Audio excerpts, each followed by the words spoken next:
Good evening, everyone. Welcome to another edition of the Gray Area here on the Black Man Unfiltered Network, simulcasting on the Sparta HQ Network. I'm Mr. Bennett, joined by my partner. I think he's a Terminator right now, but he is. You muted, bro. This is Sparta! The Ghost of Sparta, aka Peter, aka Panagiotis, aka I must break you. I'll be back. I'm liking the new speckles, man. Is that for the monitor? That's for the helps with the. I just found them online and I like them, and I just have them as a backup of a backup because people have a habit of sitting on my sunglasses when I get in my car, Right. And I hate that because check my seat before you sit in my car. That's my rule. To check the seats because I'm a bachelor. I throw shit around, and my car is clean. If you remember, you see my car, clean my car. Yeah. The only thing I put there is, and it's only the same person who sits on my seat is my mother. It's done then if it's over there for sure. Yeah. I I wear like these. I just like this. Like I like the rimless. Like even my glasses. If you see, they're rimless. I always wear rimless. I don't. It feels like it's too heavy on my face. I don't like those. Honestly, I just bought my first pair, so I just got my prescription updated. So these I wear exclusively for the monitors. So it has my prescription in it, but it's meant more for looking at things, for reading and for computers.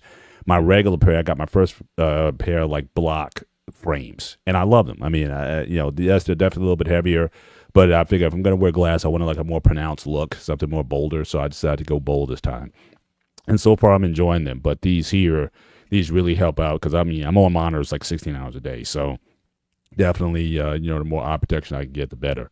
And definitely appreciate that. But once again, everyone, certainly welcome to the Gray Area. Good to have you guys in tonight. Make sure you hit the like button as you come in tonight, and certainly looking forward to a very interesting topic. And I'm just looking at the series of shows that we have coming up, and definitely looking forward to these conversations. These are going to be, I think, what you'll find in the coming weeks. I think more intimate conversations in terms of.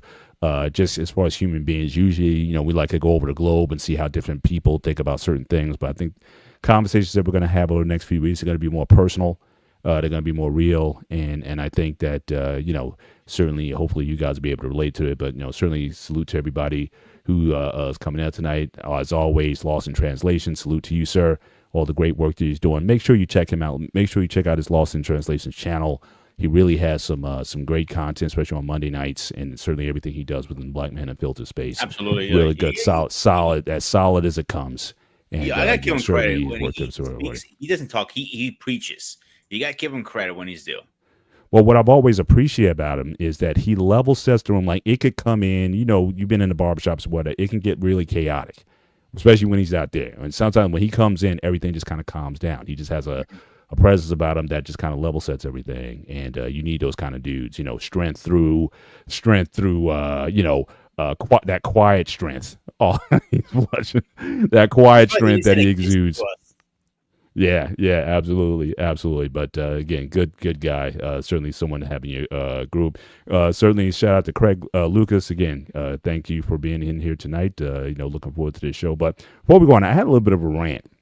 Now, before we get into this topic, I don't know. It was a peeve. It's like I was thinking about something that happened actually a few days ago, and I was cooking dinner, and for some reason it came up, and then the more I thought about it, like my blood started to boil a little bit as I was thinking about it, and the thing that I thought about was just how people, how some people can just kind of cut you down.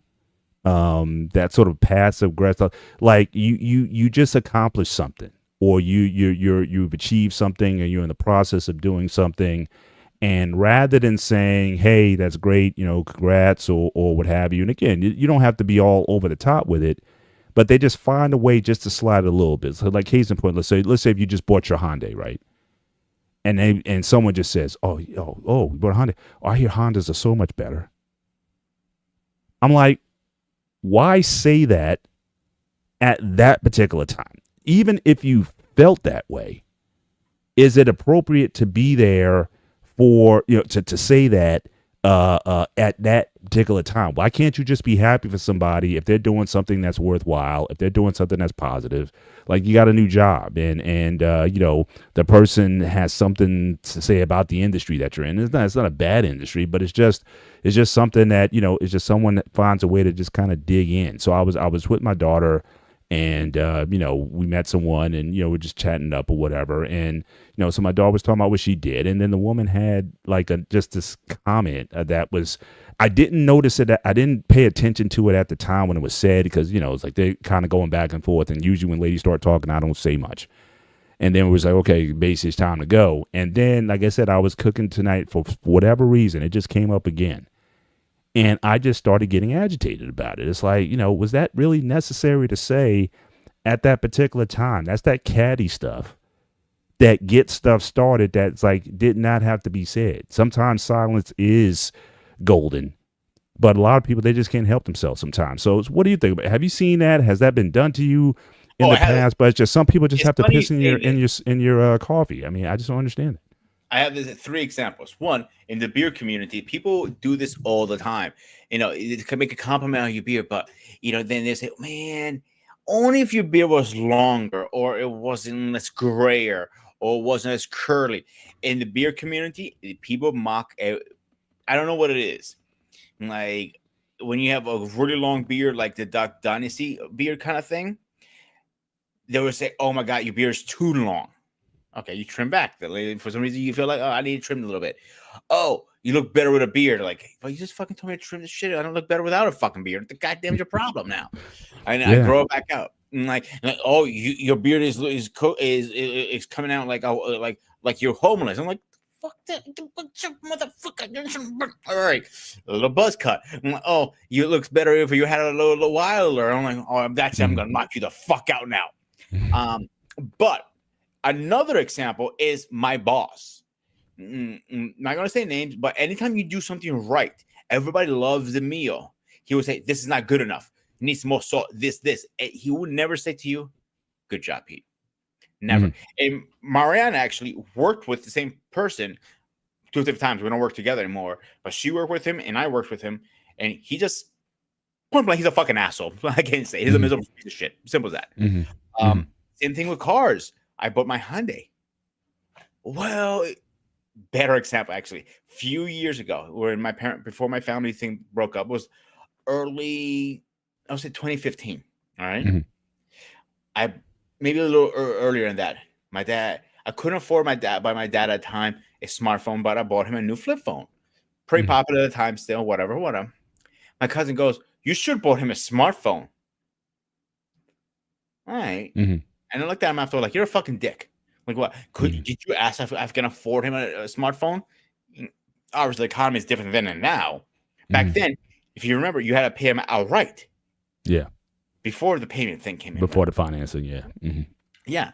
So, oh, my bad. I wasn't thinking. Like, yeah, you don't fucking think. People don't think sometimes. Like, maybe you got that car because that's what you can afford. Or you bought that because that's what you like, or it's a reason behind it. What do you just say? I missed that one. Well, you can translate it as shout out to Craig Lucas. I'm British. I would say, come on. Yo, my man. Listen, British and Greek are neighbors, so you know we're family here, bro. I'm Greek, you're British. Just hairier. That's all. Yeah, I don't know. Maybe in certain cultures now. I've heard about like Germans, for example. I've heard Germans could be very brutal when it comes to like commenting or whatever. Like there's no decorum, there's no decorum or polite. If they don't like what you're wearing, if they don't like what you do professionally and whatever, they're like, "Oh, why are you doing that?" Whatever. Like some people don't have any kind of filters, which in some ways you can almost appreciate. There's a certain level of honesty with that. I guess the contrast, someone would say, so if they had a pushback would be, well, Americans, you guys are really good at being nice, but you really don't mean it. Like you'll say the right things, but behind the back, you're saying, stuff behind the person's back or whatever. Whereas with these other cultures, if they don't like something or whatever, they'll just kind of just put it out there, whatever. But at least you know where they stand.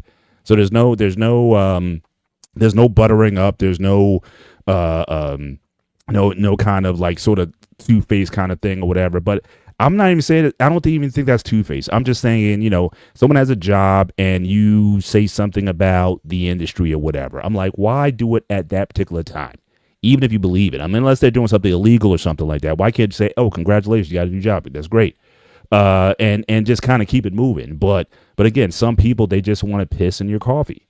And I just and I see a lot. I see a lot of that catty stuff with women. You can have on like the best outfit or whatever, and then someone has something to say about your shoes, or someone has something to say about just the most minute detail. And unfortunately, that thing that's getting criticized now, on the flip side of that, I do think people are too sensitive. In that people will then focus on, you got all this stuff together, but that one comment about that one thing, and now you're coming apart because the person didn't like whatever. So I think there's certainly there's a balance here that's needed. But why can't you just given the event or the accomplishment or the occasion or whatever, why can't we just focus on that? But you just have to go to that critical area and just criticize something. And again, parents do it. I know my wife, she has a different relationship with my daughters or whatnot. So yeah, she'll say whatever's on her mind with the daughters or whatnot. That whole mother-daughter dynamic is certainly can be interesting. But for some people, it's like they got to just find that one thing, despite the greatness or the goodness of whatever it is about whatever you're doing, and they just can't be happy for that. They got to find the little thing that just, intentionally or not, just to tweak you. And, so again, I just felt that. So my daughter was out tonight. So I was going to ask her that, yeah, remember we talked to that lady, did what she said, did that bug you? Now, again, my daughter, she's real good at playing, she can put her poker face on, and whatnot, but I couldn't tell. Like I said, I really wasn't thinking at the time. I'm going to ask her when she gets back tomorrow. I'm going to ask her if that was something that actually bothered her when she was saying that kind of stuff. It just seemed like you just try to, the put down when it just didn't seem like it was necessary. But I've seen a lot of, especially with women don't beat me up here, but I've seen a lot of just that catty behavior where it's just the nipping and whatnot, and it has nothing to do with, certainly the more important things. You just got to focus on that one thing. But have you seen that, Pete? I mean, what's your 2 cents on that from the Greek culture? I mean, you guys more all the time, actually. It's the worst thing ever. Great example, right? Last Sunday, not that Sunday, last Sunday I was at church, and towards the end, you know how you go around, you say hi to the priest, you get holy bread or whatever, right? And this is an old man, and I respect him, but I want to choke slam shit out of him half the time.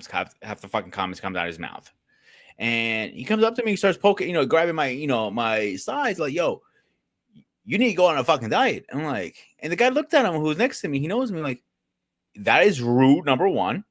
Number two, he's a chef. And number three, he does so much for the community because I help with whoever I can in the church. Like, when we spoke about this, and, I help with, my mom, I got my channel, we got this, we got that. I'm always doing something. And I'm like, damn, I remember last time I had a day off, actually, now I think about it. But anyway, that's not the point. So the point I'm trying to, get to is, like, don't make comments you don't know where the person's coming from. It can be really bothersome, though, sometimes. Is that making sense? Yeah, for sure. Like, I know me and you bust our balls to each other. Like, you grow a beard, not grow a beard. I have better hair. You don't have hair. Like, that's all joking around. Yeah, like I said, it's the level of ratio. Like I said, my wife, she'll get, my wife and daughters, they'll kind of go back and forth a little bit and pick at each other and stuff. It's like, and sometimes, I have to, sometimes I feel like I'm walking into the ladies' bathroom sometimes. So it's like, sometimes I got to, like, mention, okay, check out, that's their thing and whatnot. They kind of got that going on.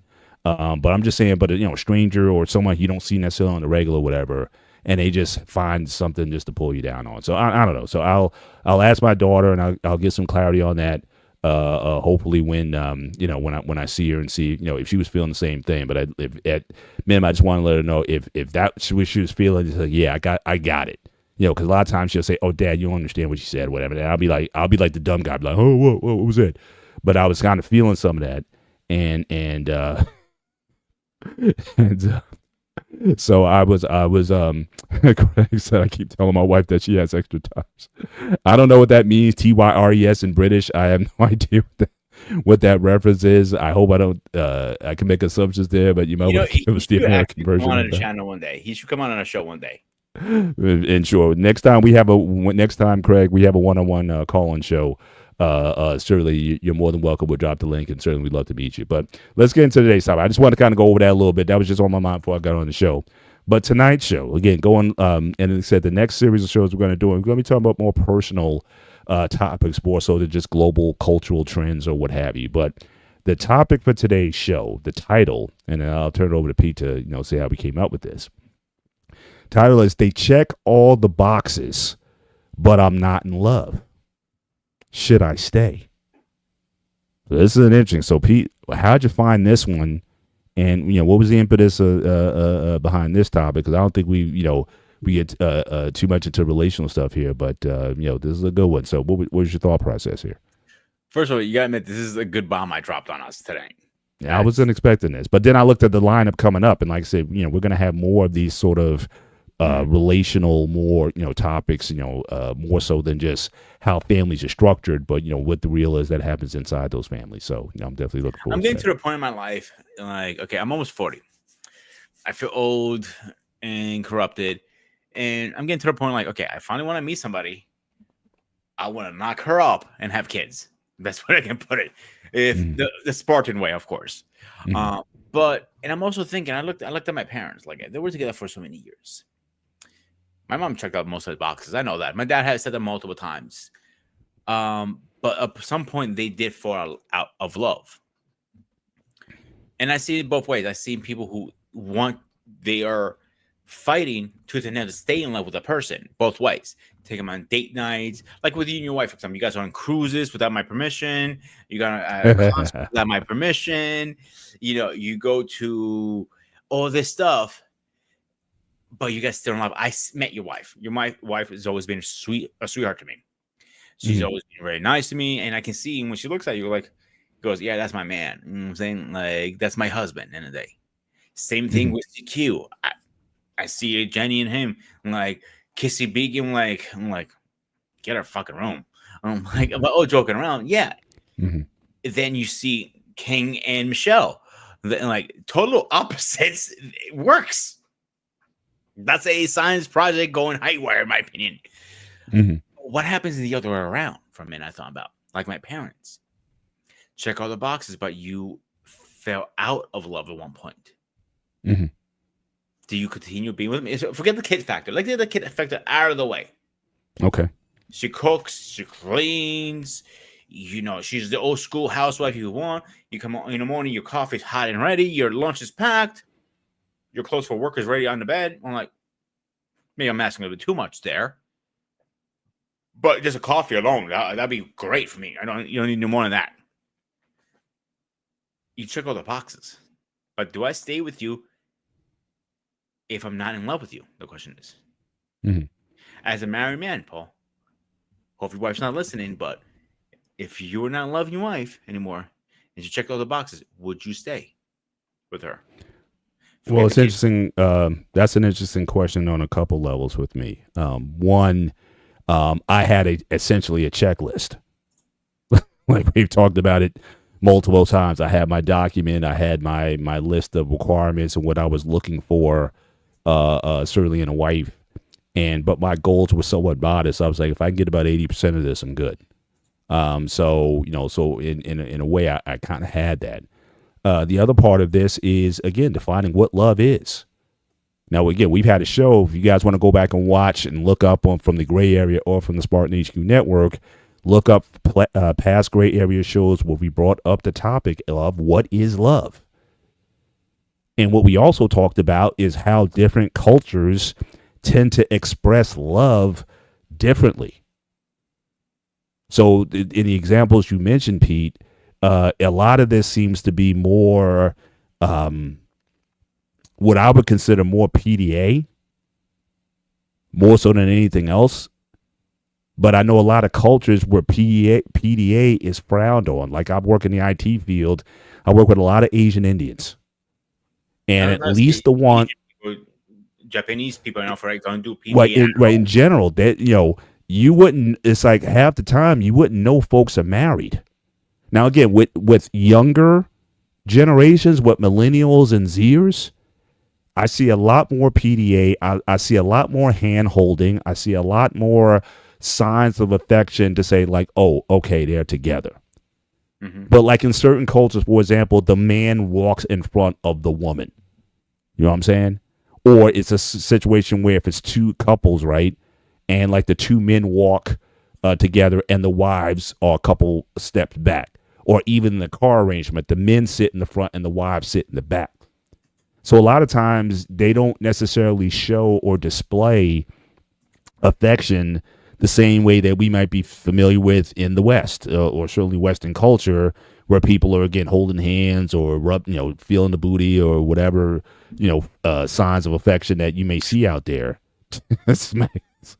Or smacking the booty, but that doesn't necessarily mean they're not in love. So I just want to sort of make that distinction, because I don't want to say that people, like I said, I've been over to a lot of Asian Indian homes and whatnot. And you don't see that kind of thing publicly. They really kind of keep that stuff close to the vest. Younger people, they're all over. They make it out in public, all that stuff. I think in certain countries, it's illegal. At least from my memory, that to be doing that stuff in public, you can get in trouble for some of that stuff. Very modest cultures where that's not allowed.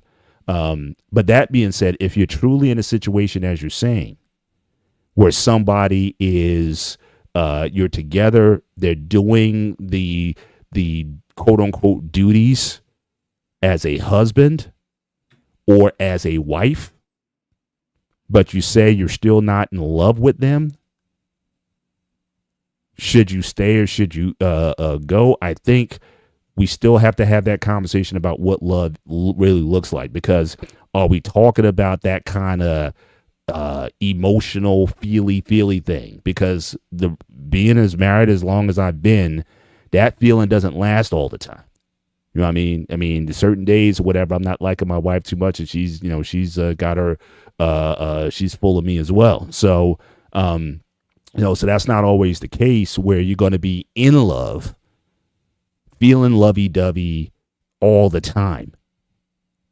And so those are the ones you have to ride out. Now, if you get to a point now, it's interesting that the pictures, shout out to BMU for the pictures that he always tends to show. So when he put the show topic up, this is the banner for the show that he put up.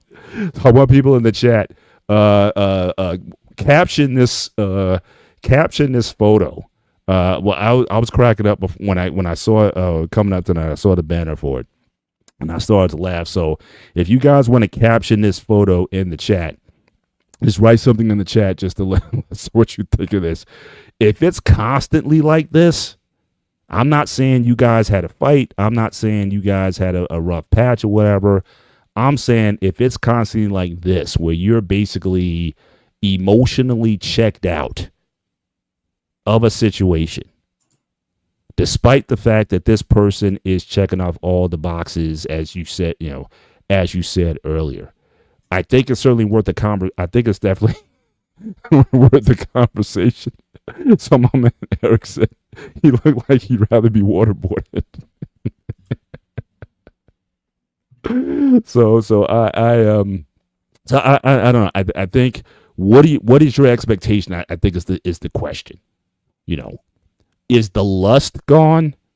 Where you just like that, or that feeling like, oh my gosh, you can't wait to be with him or her or whatever? Is that what you're looking for? Or for me, I was looking for boxes to be checked. Whether I felt that way about my wife all the time, every time, I mean, certainly now it's kind of like that all the time. Mm-hmm. But like I said, it wasn't always. So, I think you have to, really, that's a conversation that you really have to have with yourself. But if you're looking for someone to give you that and keep that all the time, I don't know how realistic that is in the real world. I just don't, especially if you talk about all the boxes. So when I'm assuming all, especially from a man's perspective, since we're both guys, are you talking about sex? So you're getting all the sex that you want, and you still don't feel in love, and you still ask the question, should you go or should you stay or not? I mean, I would have to if a friend of mine came to me with that proposition, I'm gonna ask them, what do you want, bro? She's respectful. She takes care of you. She takes care of the house. She takes care of the kids. She treats you well in public. She's available for you sexually. Maybe now she may not be the acrobat that you may want. Well, she may not do everything that you want, but you get a decent measure. So I got to ask the question: what are you looking for? And is that realistic for you to have that I'm not in love? And some people would like, just like the song, shout out to Tina Turner from back in the day. What's love got to do with it? If marriage, especially if you're if you're just dating somebody, I think that's different. But if you're talking about marriage, you talk about honor, duty, sacrifice, covenant, all that kind of stuff, then, forget about your love. That'd be my initial rule. I mean, we can certainly unpack that as the show goes on. But, again, I would have to really dive into what is the expectation of the one who's having these feelings. Because, I don't think how realistic it is for you to have that kind of sense all the time. Or is like maybe going back to the caption again, maybe there might be somebody else that he might be looking at and be like, man, I need to be with her. I don't know. But what say you on that? That's a tricky one, really, to be honest with you. Like there, come on, like as men, we like you see a attractive woman walking by and you're like kind of turn your head and that's the normal reaction. But if you start thinking about I should be with her instead with my wife, that is usually a red flag in my opinion. Meaning you do not want to be with your wife. And that is the question I always ask. If you're asking yourself, am I with the right person? Then you're not with the right person.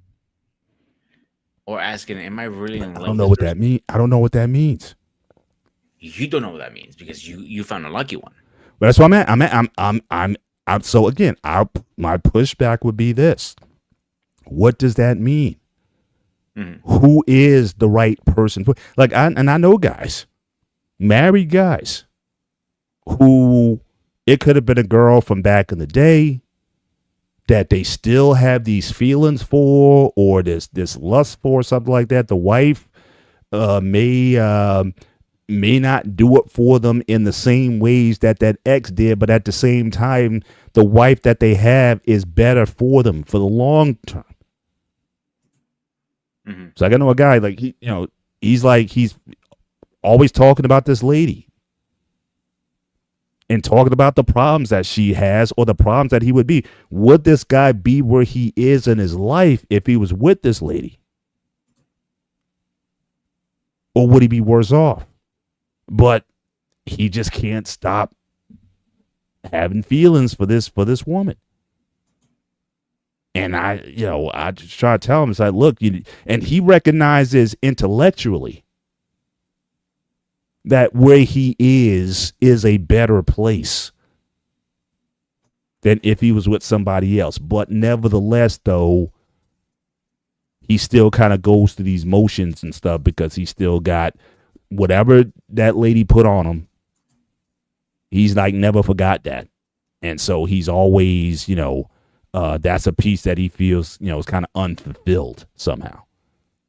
And, but, if he was to make that move, it would be disastrous for him. And I've told him that. It's like, you're crazy if you would even ponder that. Not just you. And in this case, I would have to bring in kids or what have you. It's like, you can't separate that, especially like I said, in a marital situation. But if you talk about just dating, if you talk about just boyfriend and girlfriend, and you just don't, that person doesn't do it for you anymore, then, I can understand that more, you wanting an exit, or you think you might be finding yourself out there. But again, how we winded up in this space this manosphere space, this black manosphere space or whatever. You had Kevin Samuels. What's he always talking about? You got these ladies who in their late teens and early 20s, when they were at their hottest, when they were at their finest, most fertile, went around, had a lot of good guys, the Charles, if you will, of the world. These are the nice guys. Yeah, but maybe he might be a little bit nerdy. He might be a little bit this or that or whatever. And you wanted the hot guy. And you thought you had time to figure all that stuff out later. You found out that the guy who you thought was so hot really wasn't the guy who would be good for you long term. Then you trying to turn around and you say, "Hey, big head," you try to go back to the nerdy guy who now he's doing his thing. He's 30 years old. He's 6 figures plus. He's doing whatever he's doing or whatever. Now you're trying to get back and win with him, but you thought you were too good for him back in the day. I'm just laughing. Now, you said big head more than anything. So it's like now you're 30, 35 years old and you realize, you know what, I wasted all this time chasing after some things, or thinking I had all this free time and stuff, and now it's 35 and it's like now I'm trying to have kids just like you are, but now like the clock is ticking, and now I'm trying to get to somebody, but it may be too late by that particular time. So again, I think a lot of this is really about what your expectations are.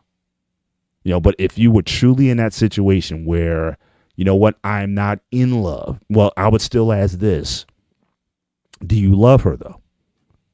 Meaning loving in the sacrificial, selfless type of love. Do you care for this person?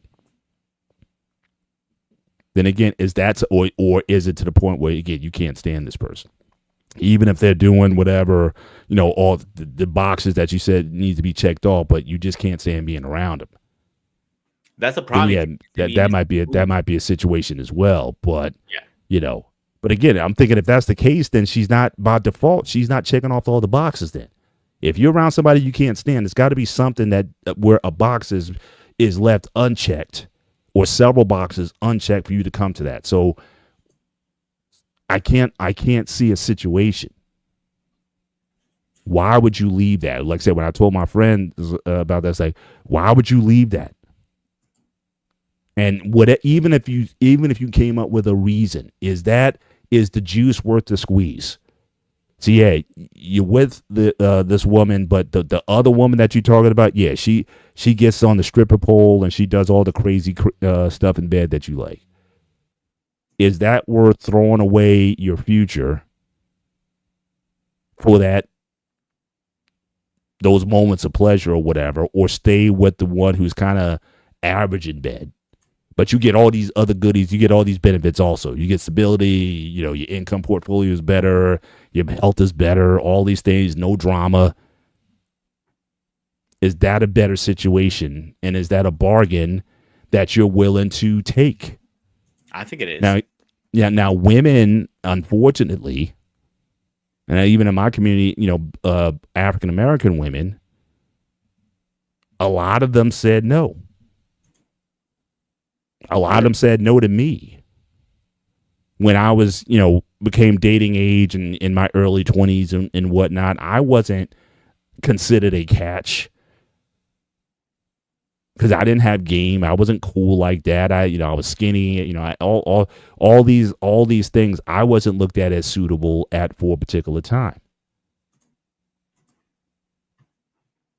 So they thought, yeah. Even though yes, he's good. He's this, and the third, but if you're not doing it for me, you're not doing it for me. This is basically what I would get. I remember one lady, she said, you know what, Paul, you're a carnation. She used a flower analogy. Said you're a carnation, but I'm really into roses. Not to say that carnations aren't. Carnations are great. Carnations are they're nice flowers. They look good and everything. But I really want a rose. Mm-hmm. And you're not a rose. I hope you're not. I was literally told that, and she just moved on. I mean, so again, what are you gonna do in what are you going to do in that situation? You just move on. And then that's in part what helped to sort of shape my attitude when it came to dating. Mhm. I wasn't trying to be a Rose or anything else. I was just trying to be myself. And I just kept shooting shots until I found somebody who appreciated what I was shooting. And so I didn't care anymore about, that. It's like, look, these are requirements that I have. Can you check off most of these boxes that I'm looking for? If you can, let's talk. So yeah, so I was willing to take a deal. I was willing to take a compromise.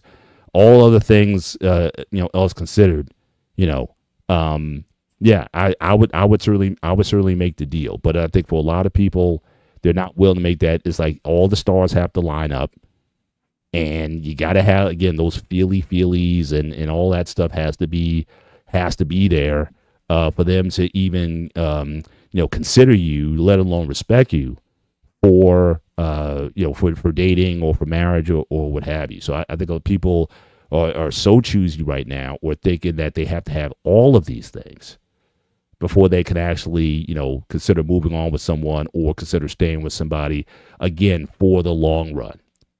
But if you're not feeling it, yeah, I think a lot of people are heading for the exits, hoping for something better. The question is it better? And That that's, is the biggest that'd be a question I think question. we Yeah. need to ask ourselves tonight. Because if you exit that relationship some shape, way, or form, all right, what are you leaving behind? When I got on a long relationship, your life turns upside down. I know you've been married for 3 generations now, Paul. So you don't, if you wife left you and said, you know what, Paul, I don't like your shiny head, I'm out. I know she won't say that, but I'm using this as an example. She just gets up and leaves one day. I have no reason. Your life will be upside down. Mhm. Agree or disagree? Um, yeah, it'd probably be devastating. No question about it. I would, especially if it came out of left field, for something I didn't necessarily, see coming. Yeah, absolutely. It would be devastating, I would say. So, by that said, when that happens to you, you need to start changing some habits. Whatever, cruises, for example, without my permission, and some other things you guys do together. You cannot do those because she's not there. Like, I remember one of my biggest habits was, and I still do it in a way, is Sundays, every other Sunday I was off, I used to get up early in the morning, make this big ass fucking breakfast for everybody for the house. If sometimes I have people crashing, whatever, right? Mhm. I still make the breakfast, but it's not a big breakfast anymore. It's just us, me and mom. So I had to change some habits. Some are good changes, some are bad. Mhm. Like quitting smoking. I've been fighting that off and on. By Yeah. the way, I've been 5 days clean. So be proud of me right now. 5 days, no cigarettes. Amen. Amen. I am patching. I got patches working. Just want to throw a little. Patched. You're patched Hey, up. I'm You're proud of patched up. myself. I haven't touched cigarettes since Tuesday. So no, Monday. I'm sorry, lying to you. So tomorrow makes it freaking a full week. I am proud of my fucking self. I don't care what anybody says about it. But anyway, back to that.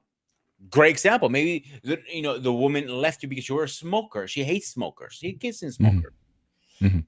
Whatever the case is, then you look back like, fuck, I lost a good one there. Then you start thinking over the years, like, what if I stayed with her? What if I had kids with her? What if I got married to her? What if this? And I do have those what ifs personally, one or two of them. Looking back, like, fuck me. She was a good woman, but I was too Mhm. young to realize that yet. Mhm. When you were 21, 22, 23, 24, in your early 20s, the only thing you care about is getting your pee-pee wet. That's the only thing you care about. Mhm. You've Mhm. been there. I've been there. A lot of people watching has been there probably. So getting your pee-pee wet is more important than putting a ring around that thing. Remember that whole song, "Put a Ring Around That Thing"? In a way, that she was right. If you're really in love with that person, put a fucking ring around that damn thing. But my question though is, do you have to be in love with the person? That's why. I'm trying to. That's why I'm trying to get like, why if is you're that? going to marry her, I think you should be married. Because it lasts long term. If you're just rooming with her, I'm not saying rooming. No, I'm saying like, for example, again, we've talked about this. Like Asian. I go back to my Indian friends again. Arranged marriages are still a thing. People meet and they get married like within weeks, if not months of seeing each other. Not a lot of these folks, they're not in love. In fact, I remember distinctly when one of my good friends, I kind of got into his world a little bit. He's the one that sort of introduced me to arranged marriages. And when he told me he was going to India to get married, I was kind of surprised. It's like, you never told me you had a girlfriend. I didn't know you were seeing anybody seriously, and we knew each other for about a year. Surprise. And he said, "Oh, I don't know who I'm marrying yet." I'm like, "What are you talking about?" And he explained the process. So there was like 3-4 ladies in India that he was basically going to have interviews with, and he was going to pick from them, and that's the one he's going to marry, and then everything is, they'll put the arrangements together and everything was good. And it's like, basically got to a point where, they were both feeling each other. He chose her, and the parents all agreed and everything. And that was basically it. So you still have portions of the world where this idea of being in love, again, I think it's a westernized idea. And at the end of the day, I don't think that really is what sustains relationships. I mean, yes, being sexually attracted to someone, I think, is important. I think that, certainly having qualities that you can live with is important. But again, if that person is not, if you don't feel those emotional feelings like right away, I don't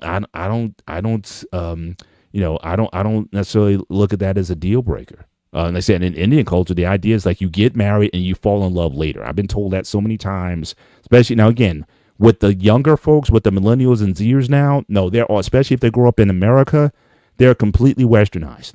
They may still go through like the traditional Indian wedding, but they are not settling for their spouses being picked out for them or, going through a lot of stuff. They want to be able to meet and fall in love with the person that they want. And then they'll have just out of tradition, they'll have the traditional Indian wedding. But, but they bought into they bought into the sale of, oh, you have to be in love or all these kind of emotional feelings. Whereas, some of the longest married Indian couples that I know, 30, 40 years they've been married. It wasn't necessarily like that at the beginning, but there was such an honor and a responsibility and things, and you just kind of grew it over time, and that was appealing to me. And then I read, certainly you go to the Bible. I mean, certainly all those marriages were arranged back then. You know what I mean? And some of them even betrothals, meaning your spouse is picked out for you at birth.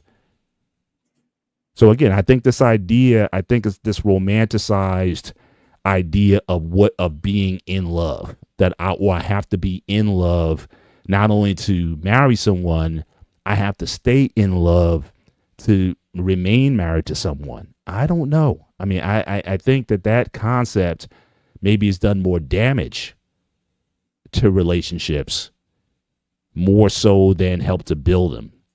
Because again, you can go out there looking for that magic dust, and you may find yourself wanting when you let the good situation.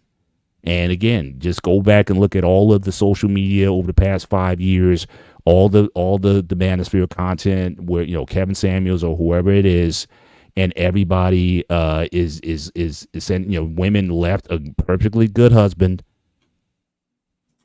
And sometimes you'll see a man leave a perfectly good wife because, again, you had feelings for someone else. And I'm like, I don't know if that's necessarily a good situation. Now, again, in some cultures, go back to Black Man's Fair. Again, he says, why can't I said choose one or the other. He's like, why can't I keep both? Some cultures are like that. A lot of Caribbean cultures and whatnot, it's almost expected. French culture, it's almost expected for a guy to have his home life, his wife and kids and all that kind of stuff, and have his au pair or his mistress or whoever you want to call it on the side. That in some cultures, that's kind of standard. Where you have the one, and some it's like three. It's like, Kevin used to talk about that. You got your home life, you got your mistress, and then you got your the one at work or something. I mean, and I'm not ignorant of especially if you're one of those high, quote unquote, high value men. If you're like a 7-figure man or whatever, and you got that kind of status, yeah, you can probably have all of that. What do you think is the likelihood that a guy who's like a multimillionaire and is at the same time faithful to only one woman, especially if he's like, big time, he travels a lot and does all these things or whatever, is it likely that guy is just going to have the one woman at home? Or, would it be unheard of to think that he may have some side action going on here or there or whatever because he can? I mean, what do you think is the likelihood of that? Likely you get a side piece and your mental health is going to be on a crazy juggle. Like, oh my God, am I going to call it? Like you're doing things like, oh shit, I need my phone in order to see that shit. Or, like, did I go to bed with a condom still on my dick? And like little stupid shit like that. And like, it's just, I don't think a side piece is always a good idea.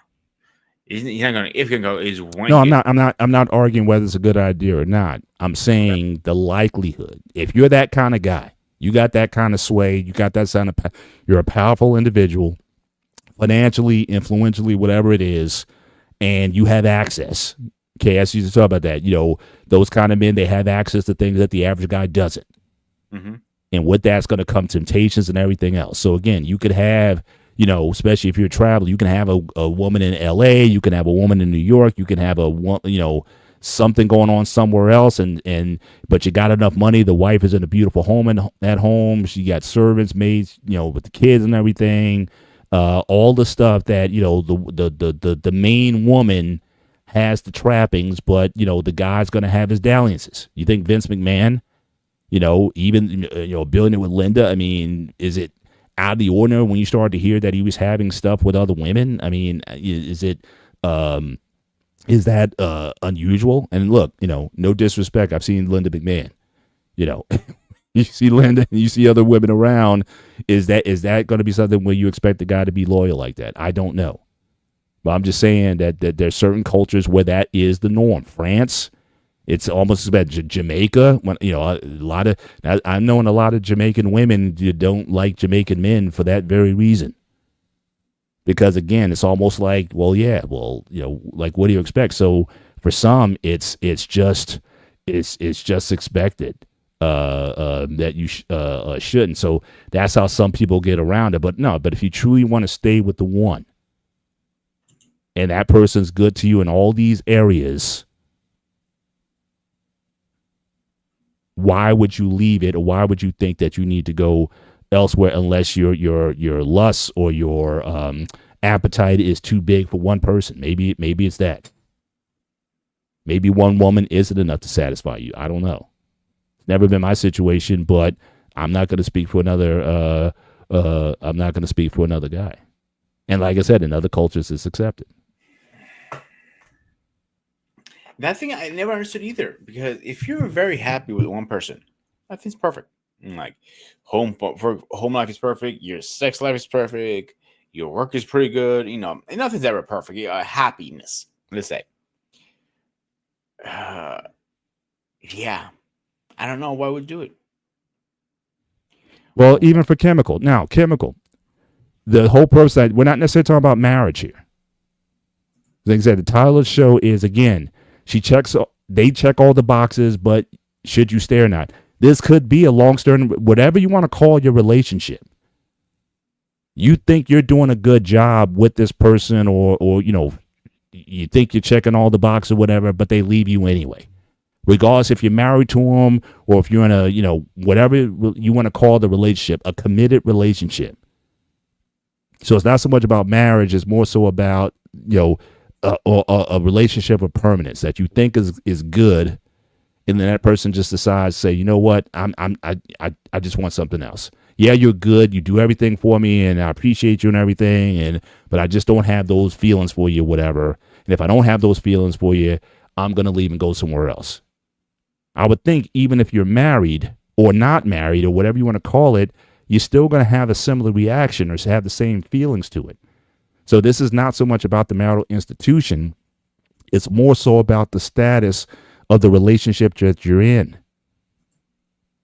Or put yourself in that situation. The woman that you're with or the person that you're with, they're checking off all the boxes, but why is it that you don't feel the way you feel for them? And would you still stay in that situation even though on paper you think that you have a good thing? But you're still, for whatever reason, you're not having those feelings for them. Would you leave in that situation, or would you stay looking for something else?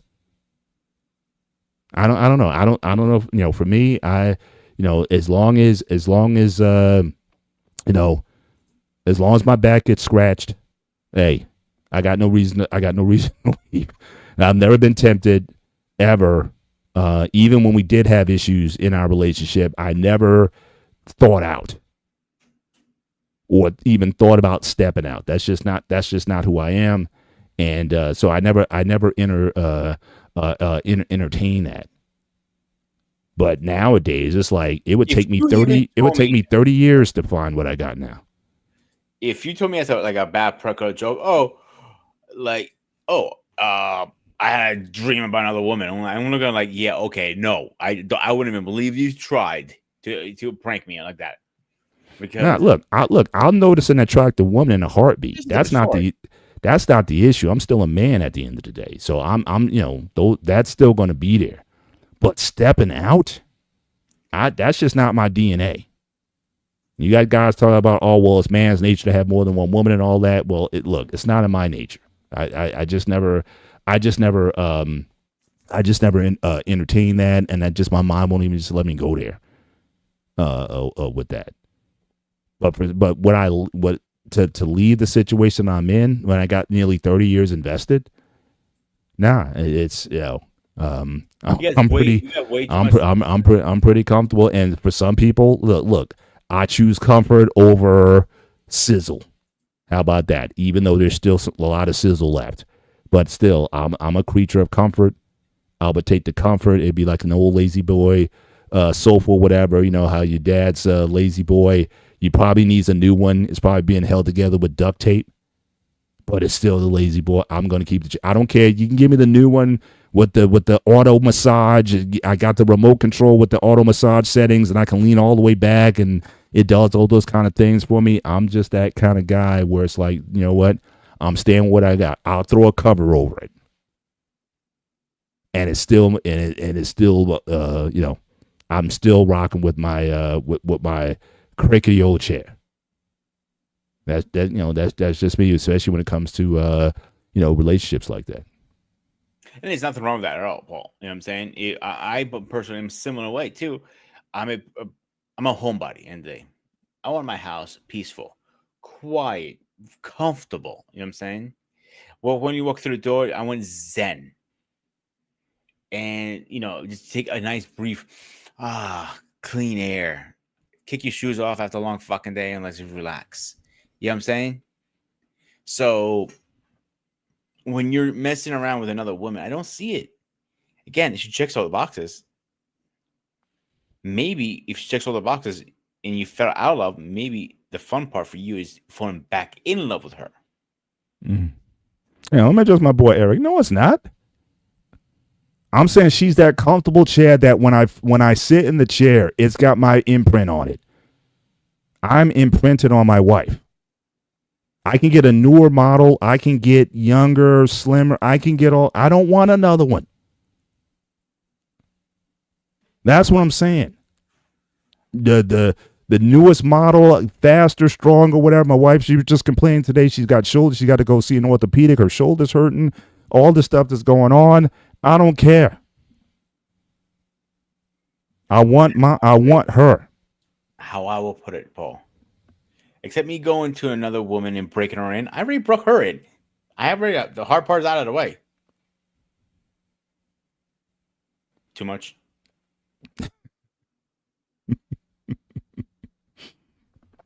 All right, I'm at the reach out to Mandrell on that last one. But Yeah, say what you're saying again, P. Like I said, when you have a woman, or a car, whatever you want to call it, you already broke her in. Do you really want to break in another one?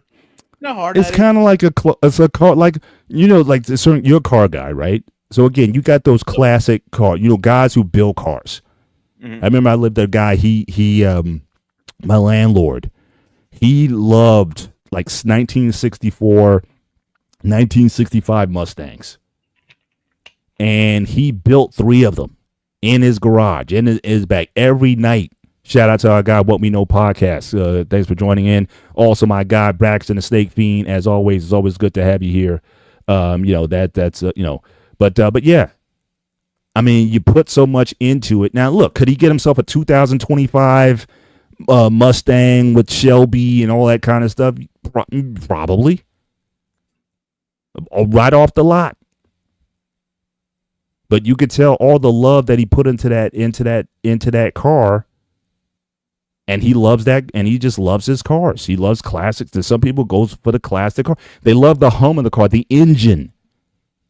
You can't even get those cars and just put like a modern engine in there. It's just like people are looking for that sound of that classic engine with the muffler.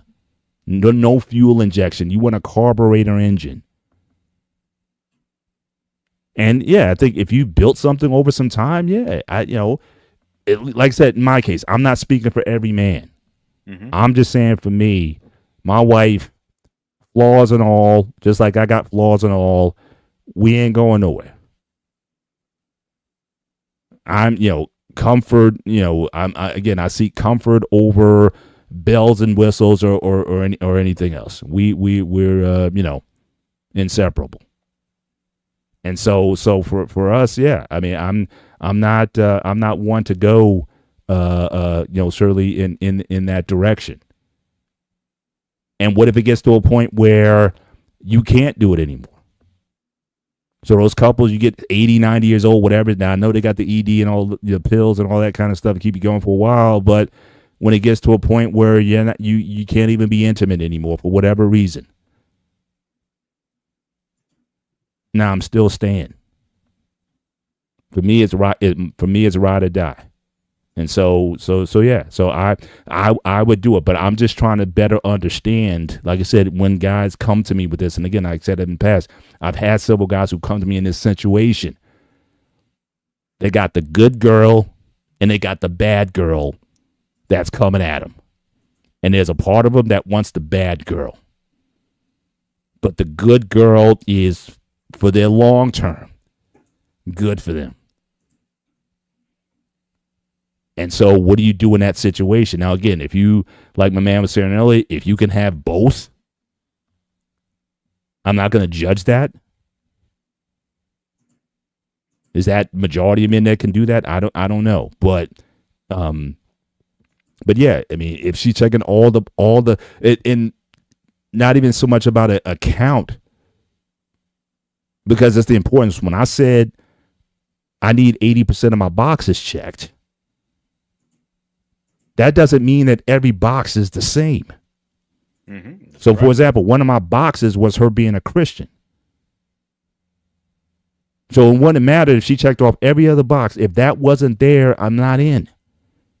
Another box was, again, I cannot stand smoking. So if everything was fine, but she was a cigarette smoker, I'm out. That's an automatic DQ. If you're a smoker.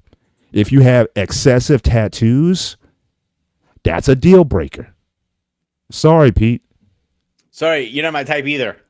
Yeah, so I'm saying, but now again, back in the day, my time, again, I go back to the ancient days, but again, if you got a tattoo, it was like small. It might have been like a 1-inch tattoo on some part of your body that no one could necessarily see. It could be easily hidden. Now, with body art the way it is right now, it's like all over. It's like, I don't know how many women who are left that don't have tattoos. anymore. I mean, I don't know, especially in the States, it's like, it's rare when women don't have not only tattoo, but tattoos. So that would be, I would be dealing with a very small pool of women who didn't necessarily have something, a tattoo. And again, I can take a small one here or there. You know what I'm saying? It doesn't, I'm not so radical about that. But I'm just saying, once you start getting tramp stamps and sleeves and, on the neck and all this kind of stuff or whatever, I mean, that's a turnoff. So again, it doesn't matter how many of the boxes you check. That's a turnoff. Tattoos, smoking, and another thing, a profane mouth. Those are yes. Yeah, so we definitely wouldn't be, we can never, I don't care how many boxes that you. You've reached your limit on talking. Shut the fuck up. Pete, you're disqualified, sir. I hope so. You check all the boxes. So yeah, so again, it wouldn't matter what other boxes. You can be a great mom, great in bed, great this, great that, support, all that kind of stuff. Certain things I just don't tolerate, or I wouldn't want. You know what? Believe it or not, I have my own scarification list too. I don't have a paper like you do, but there's some things to me is like it has to be there. Like, how good are you with your family? Number one, because family, I don't have a family. At least that big one, it's me and my mom. But it comes down to it is like I need to know how good you are with you, how close you guys are. Because if we're gonna expand the family, they're gonna be my family. I want to have a good relationship. Like I tried, saying, "Hey, let me date a non-Christian and see how that worked out." Like, it doesn't work out. I don't care who you are. If you're very into your faith, it's not gonna work out. Simple as that. There's some other checks for me. Like the tattoo thing is not too much to me, like, because I have tattoos. But if you're coming, you're coming to me and like you have half your face tattooed, I can't bring you home to mom. Sorry, she's gonna look at me like, "The fuck are you doing?" What if it's that teardrop? Not a lot, but that teardrop thing, or whatever. I mean, you kill somebody. You see the link. I'm this serious. In prison, I know. I'm trying to make a case. Yeah, she would probably know. Like, she's gonna look at me like, "The fuck is going on here?" My mom. Like, yeah, she's gonna speak to me. But where was I going with this? It's just I over the years, and definitely talking to you, I have my qualification list. Definitely, if I'm first meeting you new, like somebody goes to me, "Hey, Pete, I think," or you, for example, Paul, "Pete, you know what? I think my friend Maria, for example, you guys might hit her off." Okay, cool. I'm gonna send her my number. We start texting, and we're going back and forth and everything. I have a 3 process. One, after if text vibes go on the phone, FaceTime to date. And that has to be in a first month at least. Because I'm not gonna go back and forth for you forever. I'm like, okay, sure. I think a month spam is a good time to set up a first date.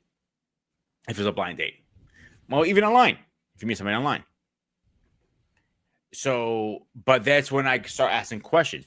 Do you want kids? Are you Christian? Are you this? Are you that? Do you believe in a man cooking all the time, or do you think you're gonna cook? And these answers are gonna come in. Do you think the house chores are 50-50, or do you think you do most of them and I do the hard stuff like fixing the sink, all that stuff? Those are the questions you need to ask. Mm-hmm. I know that sounds silly to somebody but that's what I was used to growing up. My mom did the housework. My dad did the hard stuff. The grass, the snow, the painting, the power washing, the deck, whatever. The cooking is always on my mom. My dad doesn't know how to cook. Now, in my, when I get married, my relationships, I do like to do a good percent of cooking too. Yeah. Not when I'm working. The days like today, I worked. I'm not gonna come home like, all right, I need to cook again. No, on my day off, she looks at me, hey babe, I love your primavera. Can you make that today? Yeah, no problem. Let's go to the store. Whip it up. Yeah, here you go. Something nice. Mhm. Or a nice barbecue. Same thing, concept there. So you see where I'm going with this? Yeah, yeah. Yeah, absolutely. I mean, you have your stuff, but the question tonight, and again, shout out to Catelia in the building tonight. Again, always good to have you aboard. So again, for those who came in a little late on the show, so again, this is the banner, this is the title slide for the show. We're talking about a situation where you're with somebody, and at least on an action basis, they're checking off all the boxes for you. They're good to you. They respect you, whatever roles you decide. So again, I'm not here to define what that is. Whatever you think is necessary to stay in a relationship, this person is doing all these things. But for whatever reason, you just lost the love for it. They don't do it for you anymore. And so the question tonight is, in this situation where they're trying their best to be good for you, but you're not feeling them, do you stay or do you go? That's the question. And then also for those who are coming into the chat tonight, drop in a caption this photo, put a meme in for this photo. What do you think's going on in this guy's head? I would love to hear some of the reactions in the chat. My man Eric cracked me up early with that. So again, any captions that you have for this particular photo, I would love to hear it tonight. But that's what we're talking about here. So again, we have our standards, we have our criteria, we have our non-negotiables that we go for in relationships. Fine, the person gives you that, and maybe for a while it may be good for a while, whether it be just in dating or whether it be in marriage or whatever it is. You just reach a point where you're just not, quote unquote, in love with them. Do you stay or do you go? And unfortunately, I've seen in a lot of cases where people will go even though they have a relatively good thing. The guy's like, she's just not doing it for me. And then I might be the bro, and I may say, yo, bro, I mean, she's good to you. She cooks, she cleans, she does all the stuff. She, what is, but I know, man, but I'm just not feeling it like that. Men do that. Women have done that. Women have done that.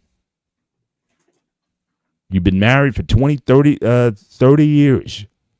You got a good thing, but you just, you just won't pull the trigger on it. So that's that's the context tonight. Should you stay in a situation where you're not in love with somebody? Is that required for you to stay? Or is it enough? Look, as long as these things are being done, as long as we're still respectful of each other and maybe love, maybe not in the eros sense, but in the filial sense or the agape or whatever, those sort of selfless types of love, as long as that's going on, is that good enough? Can you rock with that, and stay in the situation? If your spouse came up to you and said, you know what, I love you, but I'm not in love with you anymore, would you stay in that situation if the person came to you and said, I love you, and look, I'm willing to stay. I'm good, but I'm not in love with you anymore. Pete, would you stay? If your woman came up, so you're great, you do everything and whatnot, I'm not in love with you, but I appreciate you and I would like to stay. What would you do? I really think it depends where are you in the relationship. Are you with the person 29 years like you've been? 30 years, 40 years, 50? Or are you only been with the person 6 years and you don't have any kids, any capital? Like you guys, like you guys have a house, you have 2 cars, you have 3 daughters, a dog, probably a couple of bodies hidden in the basement. I don't know about, hopefully not, but you get my idea. You guys have, built a life together already. And if you looked at your wife today, he goes, I respect you. I love you as a person, but I'm not in love with you. Are you really gonna throw everything away you just built all these years? Well, here's BMU. Shout out to BMU in the buildings tonight. I knew he let her was go and find one that will. When I said on the topic, I got that like love emoji coming in. I'm like, oh, he's going to jump into this one. I know when he's ready. Right. Now let me correct. Now Catellia, she's saying she would not stay if there's no love. But again, the topic tonight, it's in the title. It said they're not in love with you. So if your spouse came back to you and says, look, I love you. I care. I'll do anything for you. But I'm just not in love with you anymore. But everything else, all the other boxes are checked. He's going to continue to do what he's always done. Dependable, reliable, all the boxes checked. You'll never have to be a protector. All the roles that as a husband he's supposed to fill, all those things are there. But he came to you and dropped it. I'm not in love with you anymore. Would you stay? And the broader question is, why is it that being in love, why is that so important? And like I said, I see a lot of this in Western culture, certainly in American culture, where everything has to be, we got to be in love. And being married as long as I have, there's times when, again, there were times when none of us felt like we were in love.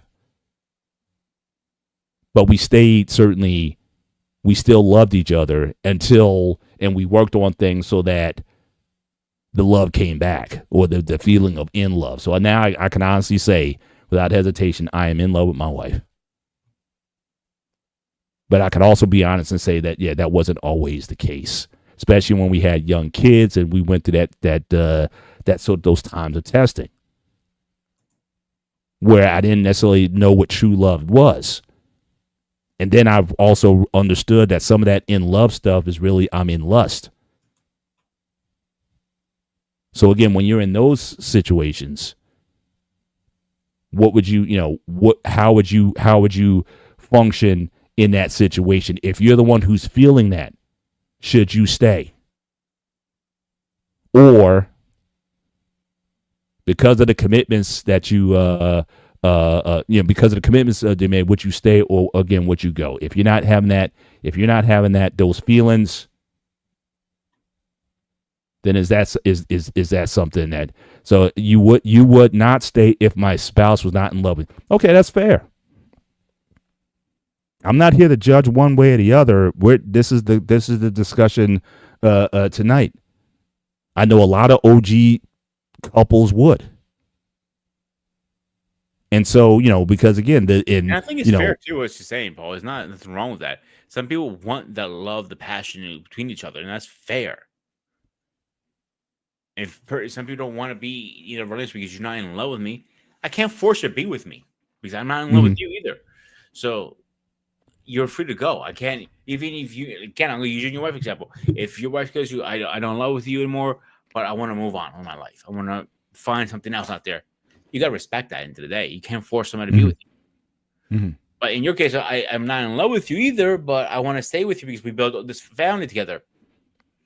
You could be one of those things like you guys are now butting heads. Right. Is there something bigger? And I think that's been talked about. I know Kevin Samuels, again, he just talked about it also. Is there something bigger than being your feelings, the institution, the legacy, all those other things? Is there something bigger? Now, again, we said check all the boxes. So I'm assuming what you're saying here, black man, at that point you were roommates. We didn't say that you guys weren't sexual. Now, if you could be sexual without being in love, right? You can be in lust. You could just be finding somebody, whatever, before you guys even went and got married and whatnot. Could you be in a similar situation where, when the itches need to get scratched, you guys scratch the itches? So it's not, we're not saying we're sexless here. So as far as at that point, you're roommates. Again, the title of the show, you check all the boxes. So that means you're not in a sexless marriage. That would be a box, a big box that is not checked. I'm saying, yeah, she's still there for you sexually, but she may not be feeling you like that. But she's just out of being a dutiful wife. She'll be there for you and give you, I guess, what you need, whether or not she's in love with you or that is doing it for her or not. What I'm hearing, certainly from Catellia and possibly from you, you would still leave. So again, we're not talking about a marriage that's necessarily absent of what we all define as, I guess, the required items. But again, this idea of being in love, I still think if you look at this globally, I think a lot more couples are kind of in this situation. Like marriage is like a duty sort of thing. So I'm like, again, like Tina Turner said, what does love have to do with it? But we in the West, we've been fed so much romance and how things have to be so lovey-dovey and you got to hear those sparkles in the background and all those sound effects going on. That for the real, and as human beings, as for the however long we've been on this planet, has that always been, or is this something that's been made up over the last 150 years or so? My man Eric talked about arranged marriages earlier, but the reality is up until about 150 years ago, that's how the world did it. Everybody was arranged up to a certain point until the 20th, latter half of the 19th into the 20th century, where people started choosing their own mates. But betrothals and arranged marriages and stuff, that was the standard. That was the norm. So when that changed, and now everybody's like, I got to be in love. And I got to not only do I have to fall in love, I also have to stay in love. And if I can't have both, then I'm out. Is that then, again, are we better off? Because we always talking about, our parents and our grandparents, yeah, they were married 40, 50 years and all this kind of stuff. Do you really think that they were in love all the time? No. So again, I don't understand, and again, I respect the opinions, but I don't understand if that aspect of it. So again, you could still be sexual, but it's like all those things are required, from what I'm hearing, for people to stay together. Yeah, once someone decides to throw you away like trash, it's over. Again, it's tough.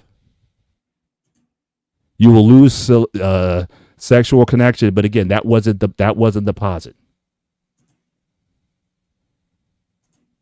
Roommates having sex but not making love. Okay, but would you throw it away? If you've been married 20, 30 years and you just come to that point where you're not loving it, let's say if that happens, you become roommates, still having sex but not making love. You're married 20, 30 years. Are we going to throw that away? I don't know. I don't think I would. But again, I'm not here to nurse spice the stuff up. Yeah, absolutely. Maybe that's something to work on. Maybe that's where therapy and things like that could certainly come into play. In terms of trying to get that connection back. I can't do a half-hearted love. The Lord both love and cheerful giver. Absolutely. And look at this. She may give cheerfully. It's like, look, I'm your wife. I'm your wife. I mean, my body's yours. It's like, but again, I may not be feeling that. So it's not like she's giving it grudgingly. She may feel, and that as a wife, she follows the word of God, and as a wife, this is what He expects, and I'm gonna do my wifely duties. I see a lot of older Greek couples falling out of love, but they stayed together for years. For years. I mean, to the point like they're kicking the bucket together. So my parents are a great example. They try to stay together, but my mom is like, yeah, I had enough of this shit. I'm like, no, but hang on, Pete. Hang on, Pete. But you admitted something sometime back on the show. That was a big miss, though. Absolutely. So what was it? I mean, we've talked about it before, but you can't say. So I'm saying in that situation, you can't say that the boxes were checked. Well, no, I'm not saying they were completely checked. I'm not saying that. All of them. What I'm saying is people stay together, and sometimes the boxes are not checked. That's what I was going to go with this. Right. Like my parents. Oh, you said right. BMU. Yeah. It's my parents. Again, I'm going to go graphic, so I'm going to hit my warning button right here. Is my mother has admitted to me, and like she hasn't got laid since I was born. That's 40 fucking years of wow. Yeah, so that could have been a big issue. My dad admitted it to me. Like he cheated on my mom because he needed to get his pee-pee wet. And like he straight up talked to me. I'm like, I was like, that's you're talking about my mother in the other room. Like I was weird about that, and I'll talk to buddies of mine who agree too. He goes, that's normal at their age. I'm like, what? I'm like, the older generation is normal. It was look, my parents never got divorced. They were separated when basically after I was born, my parents separated.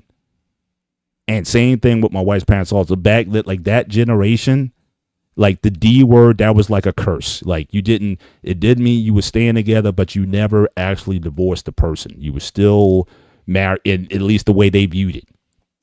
Even though there was no contact, no intimacy, no anything. It was just like that was just something you didn't do. Even if you went and had other dalliances or you got another woman, had a family with another woman or something like that or whatever, it always came back that, you kind of stayed married. So to your point, I agree with you that you did have those older generations where, again, there was a lot of boxes that weren't checked. That didn't mean you stopped being a husband or a wife, at least on some level. But like I said, now the criteria has upped to where you must be in love to get married, and you must be in love continually or most of the time to stay married to someone or to be with. If you don't want to be married, fine. Don't because I know Chemical may yell at us again. So again, you're just an LTR, a long-term relationship. Mm-hmm. But it's like those things have to be there. And again, obviously, I think those things are certainly worthwhile. Val says to keep them. I mean, so again, you should certainly always, I'm not saying you should always work on and try to improve your relationship on a regular basis so that hopefully those things stay there. That love, being in love, stays there. You keep them. You do what you can to keep the spark going. But again, we all know people. How many videos have been shot in this space where we talk about people have been married 30, 40 years, everything's good or whatever, but the spouse still decides to leave. They just wake up one day. In fact, I was just reading recently, this happened a few years ago. I think Beyonce Knowles' mom was married to this guy, this actor from one of the soap operas or whatever. She just kind of got up one day and was like, I don't want to be married anymore. That was it. There was nothing wrong with the guy. She had nothing bad to say about the guy, whatever, but I guess she wanted something else that I guess at some point may have stopped. And she was like, I don't want this anymore, so I'm done. So, again, you can't stop that. You can't stop that from happening.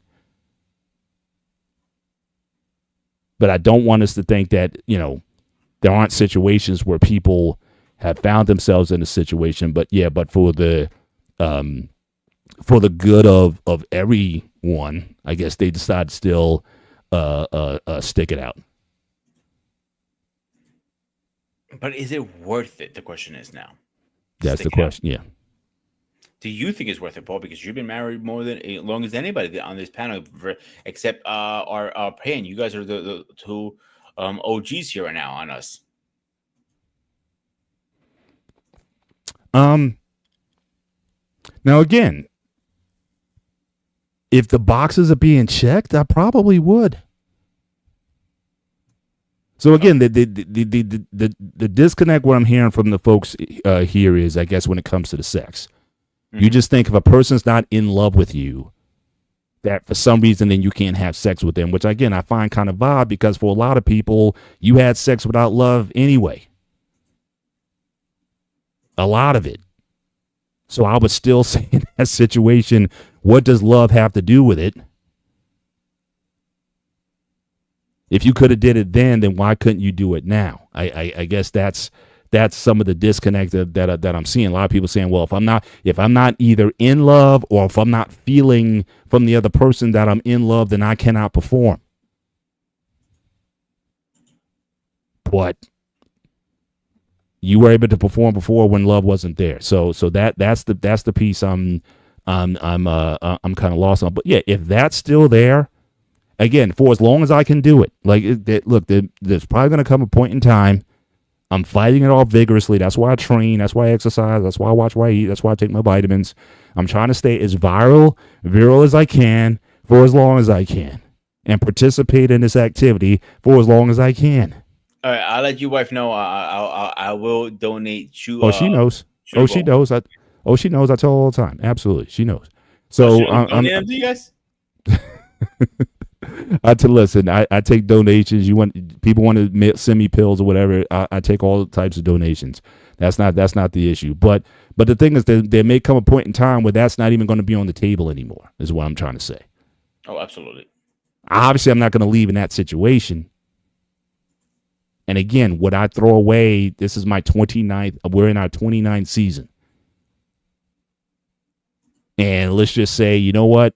She just came to me and said, okay, I'm just not feeling you like that anymore or whatever.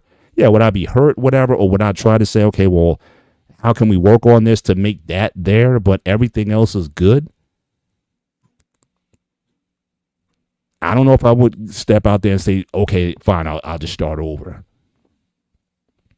Now, again, if you think you're young enough to pull like that, you think you can get back into the market and find those things. And again, and a lot of women have done that.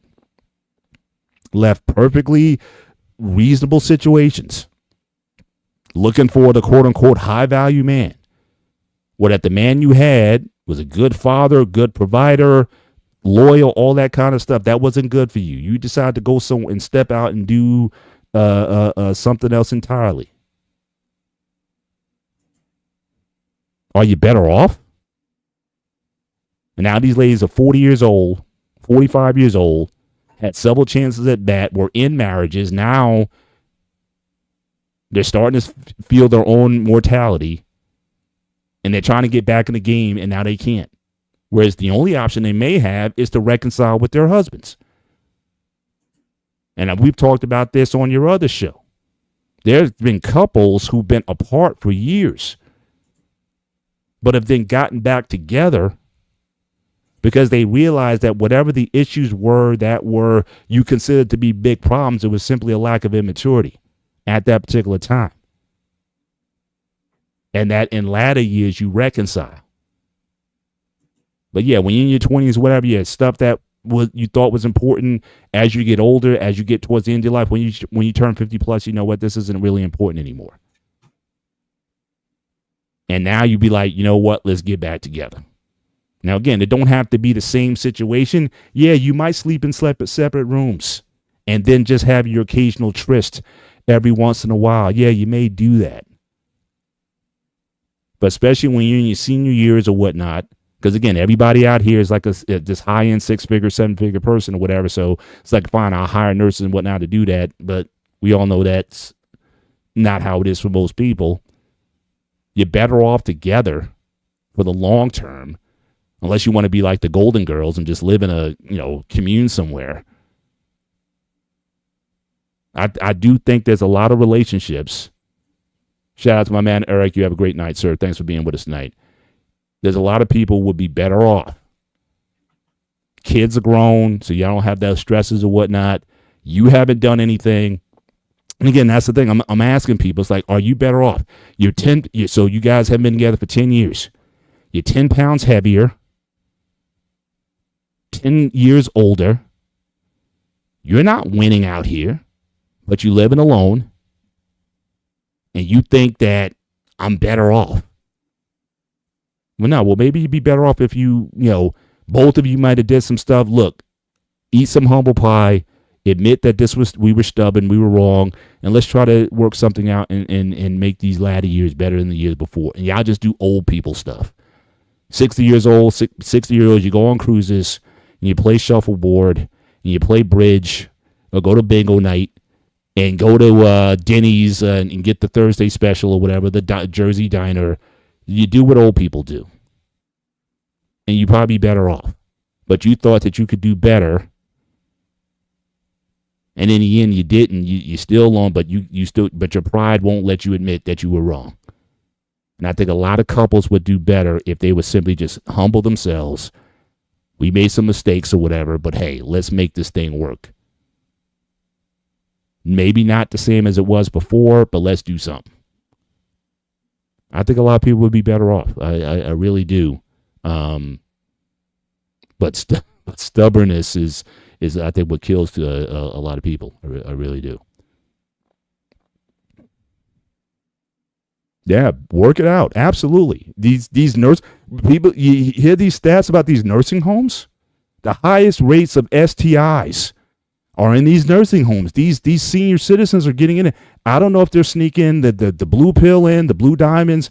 I don't know what's in these nursing homes, but the rate of STIs in these nursing homes is crazy.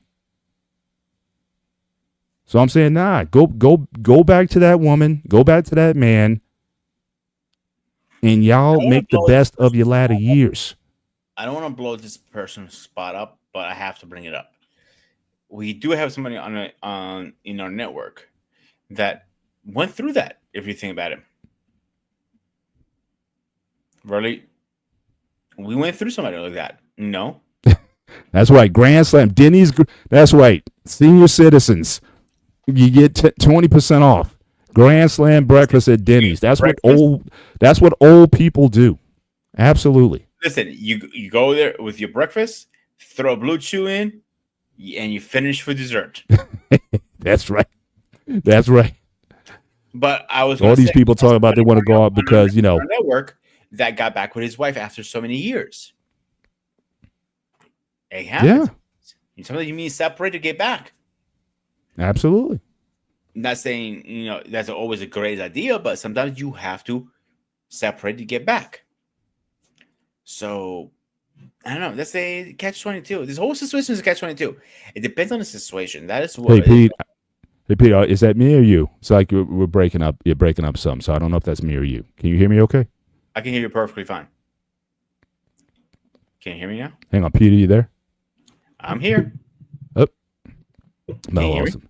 Pete, try to go log out and come back in, but I'll keep the I'll keep the conversation going in a minute until you come back. Weird. But the people I've known been apart for a long time, and they just made their way back to each other because it's like we 50s in our 50s when they're 60 years old. It's not like I got a bunch of people out here just in my inbox. Nah, go back and like I said, make something of it. Make it work. And like I said, it don't have to be. Yeah, you're good now. Like I said, it don't have to be what it was, but it's better off than dying alone. I mean, I'm just of that. I'm just of that mindset now. Yeah, it's what you might have thought was important, finances especially. You wanted this, you wanted that. At the end of the day, it's like how am I going to pay for this insulin? You know what I'm saying? So again, it might have been something material or some ambition, but you're gonna come to a point where what? I'm just trying to be at peace for the rest of my life here. Screw the ambition. It could be a combination of a lot of things. So we already talked about what ifs? Oh, how comes? What about scenarios like it was out of your control? You guys couldn't help it. Maybe your line of work took so much time away from being home, and her line of work took a lot of time from. Also, you guys are never home. You guys are on opposite schedules. Let's say she works nights and you work days, or vice versa. or you traveled a lot for work. Let's say you were a truck driver, for argument's sake. I'm using examples, of Mhm. course. Mm-hmm. And she was stay at home, and that could cause falling out of love. Well, again, that could be a box checks then. Mm-hmm. Again, to me, stuff like that, that's a separate category. Clearly, again, if time, especially if, I don't know, whether you buy into 5 love languages or not, they say quality time is certainly one of the love languages, spending time with people. Some people are better off if they're apart for a while. You'll come together a couple days a week and whatnot, and the other one's on the road. Some people work better that way. Some people, yeah, you need time. And if you're not going to feed that time in, yeah, those things can happen. But then that's a major box unchecked. So again, that's a different scenario. I'm saying that as people, it's like you're doing, people say, look, I'm doing everything. Like, what is it? What am I missing? And that person may say, you're not missing anything. I just don't feel for you that way anymore. I look at you more as a friend, as a Roommate? I'm just not feeling like that.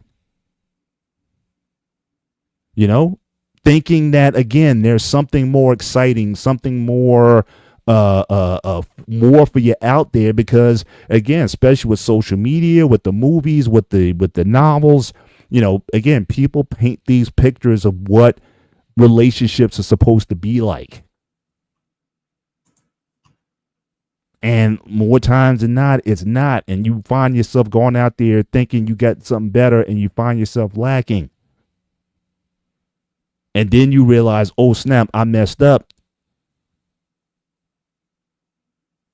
And some people, out of pride, they won't necessarily try to go back and fix it because they're too prideful to go back and admit that, you know what, I did this for the wrong reason. I remember reading, Judge Judy, who, I think she's retired now, but she talked about that with her. She married another judge, Shineland. And she, I think she said her dad died, and she was really close to her dad, and that put like a lot of stuff on the relationship and whatnot. And so she divorced her husband. But then she realized, it's like, oh, snap,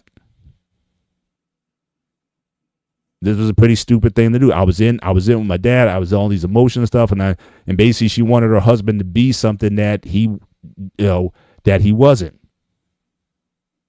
But then she realized that, and she went and she said, yeah, Miyako, let's do this again. They've been married ever since. But how many people, how many women could admit, you know what, I messed up? And I mean, generally, not to say when you get out there and you realize how busted it is out here, and you realize, oh, snap, I need to go back out of necessity. I'm saying that you realize that, you know what, I really screwed up. What I divorced you over, what I left you for was totally selfish, and I was in selfish and whatnot, and just eat that humble pie to come back. A lot of people just won't do that.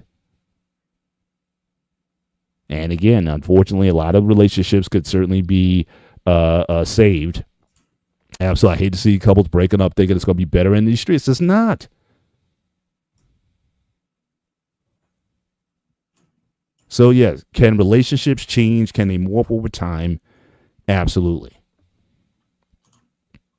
And in many ways, can it be stronger? I think it can be. But this in love thing, I just think it's a worthwhile goal. No question about it. And me, I'm an acts of service person anyway. And in terms of my love language, I don't have to be told how much by my wife, how much she loves me, and I don't need love notes, and I don't need all this stuff that comes with it or whatever. Me, acts of service. Put the work in. What I need, be what I need you to be for me. Don't go off of what you read in a book about, well, this is how you keep your husband. You want to know how to keep this husband? Simply talk to me, and I'll tell you exactly what I need to keep me. And leave everything else. So, I mean, that's really it for me. So yeah, I'm staying. Long story short, I'm staying. especially we still getting it in. I'm staying. I'm still getting my back rubs. I'm staying. So, I'm staying. So, I this is a bad fucking joke, but I don't care. I can see being a nursing home in memory care. Come on, baby. Come on. Come on. Come here. Come here. I gotta bleed you. Look, if it's still within my ability, like I said, I'm gonna do it. I'm just like working out, just like exercise, and I'm gonna work out until I can't work out anymore. And so, I'm just gonna, try to keep as healthy as I can, as strong as I can, for as long as I can. The only thing I need to work on is I think I need more sleep. I haven't gotten a ton of sleep over the past few weeks, so I definitely need to make some changes to make sure that I get more sleep, because that's the ultimate growth hormones, everything that resets everything. So your sex, your strength levels, muscle recovery, and everything, sleep. And I certainly need to prioritize that more. And there is some actual natural stuff you can eat, like bananas and so on and stuff like that, to keep your There's all kinds of. It's not about falling asleep. I'm just so busy a lot of times. Like I'm going to bed like at 2-3 in the morning a lot of times, because again, either work, like I may get off a show and then I got to I'm logging on to work because I got some things I got to do, because I got a team over in another part of the world that I got to communicate with and whatnot. So trying to make some changes where I can get caught up on, and everyone's always asking me to do something.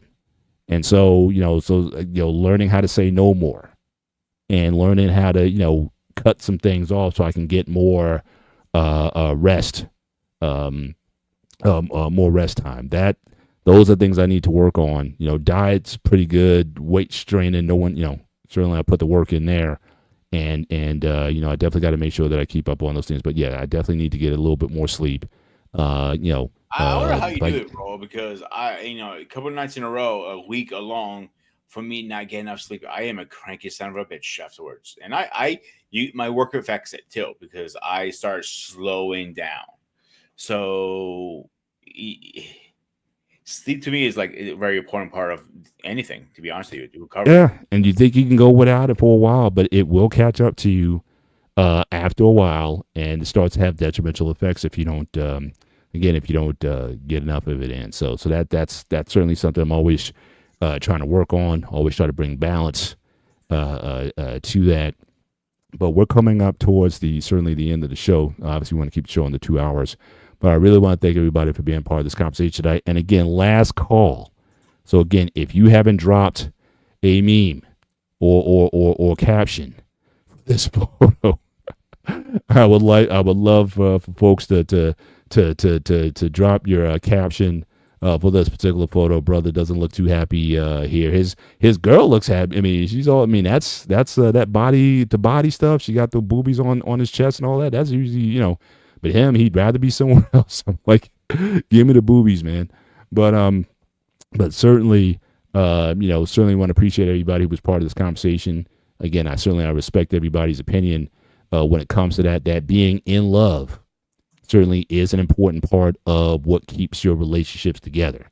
And I'm certainly not here to certainly to judge that. But certainly, to expect that all the time, or to stay in that state of that kind of relationships, certainly morph into something more platonic, but still you're getting most of what you want out of it. Is it worth it to think that you can go out there and get something else that's going to be better than what you have? That is the question. And I would hope that people, before you make hasty decisions, that you really take that perspective to really recognize what you have. And I think that's a part of it as well. People don't necessarily appreciate what they have until they don't have it. And again, but they're too prideful to go back to it. And again, social media and all these other sources and girlfriends will tell you, well, girl, if he ain't doing it for you like that, you need to go somewhere else. Or the guy's telling you that, hey, man, you need to get, to go elsewhere, or go that side piece out. Yeah, go get that side piece. So again, other people putting ideas into your head in terms of what you need to be doing when it comes to your relationship. And the crazy thing about it, a lot of people who give me advice, they're not even in a relationship either. A lot of those women telling you to leave your man, they don't have men themselves. But they're going to tell you, oh, girl, you need to go and get something else. What's your track record? To be telling me to leave my husband.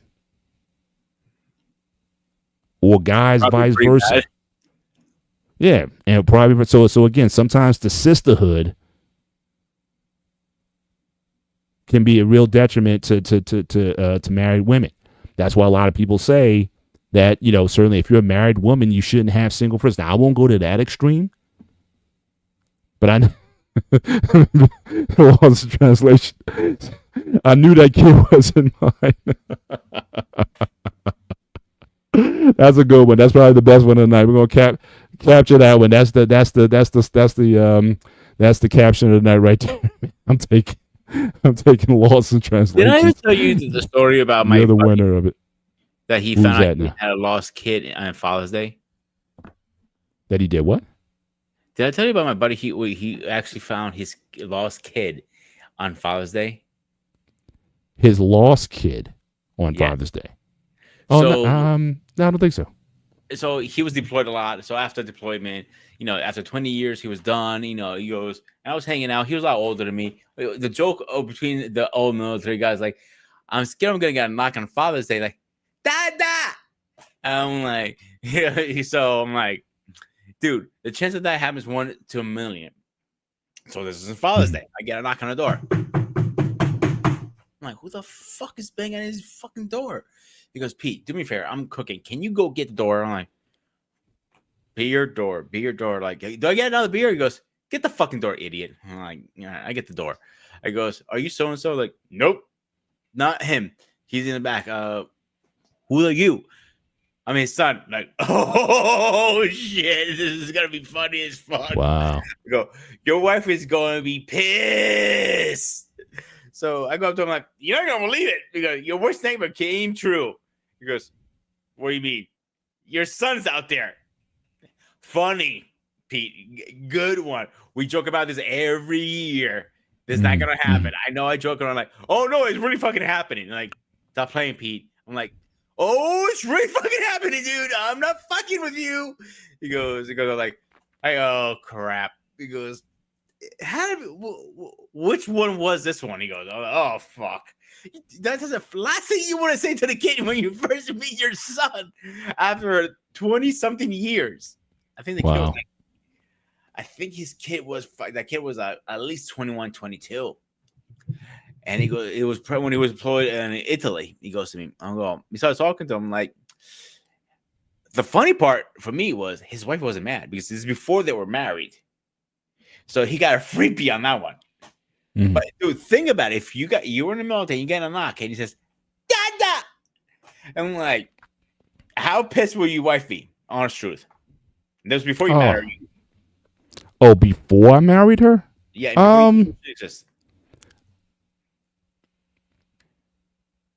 That's a good question. Honestly, I don't know.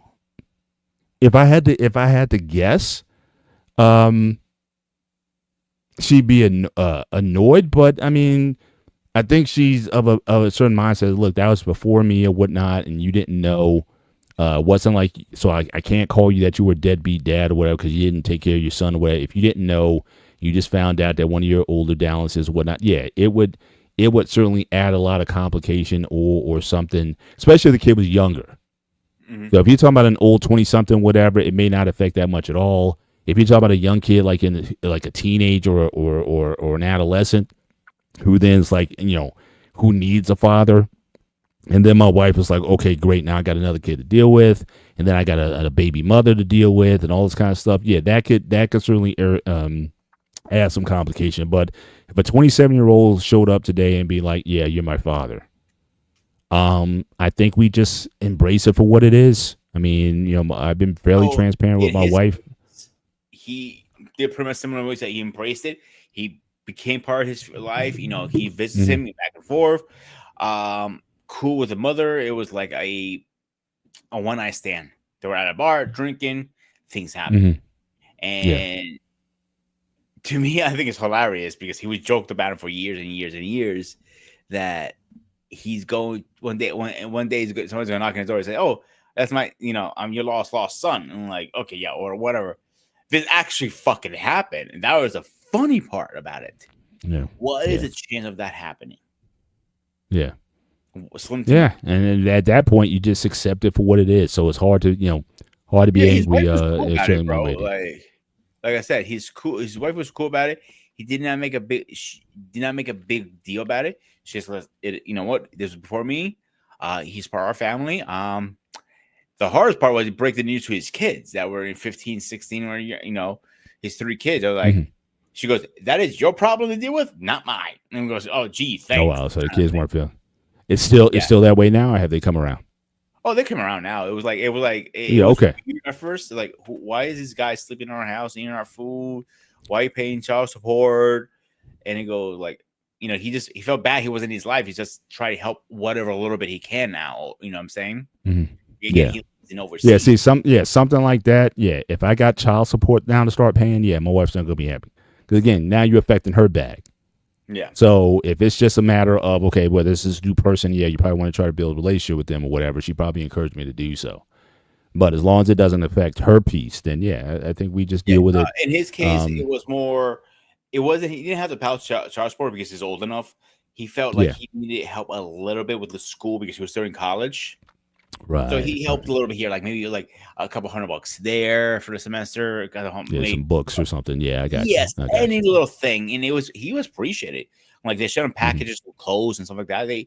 She was open arms with him. You know what I'm saying? So that was like one of those rare occasions it worked out in his case. But some other cases, I know some women going, "Come here, bastard." Yeah. Well, hopefully I'll never have to deal with that.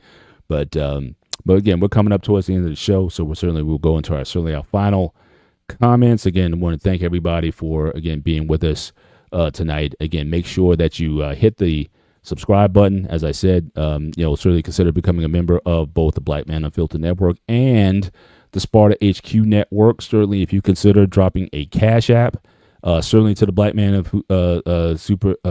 Unfiltered Network via the Super Chat.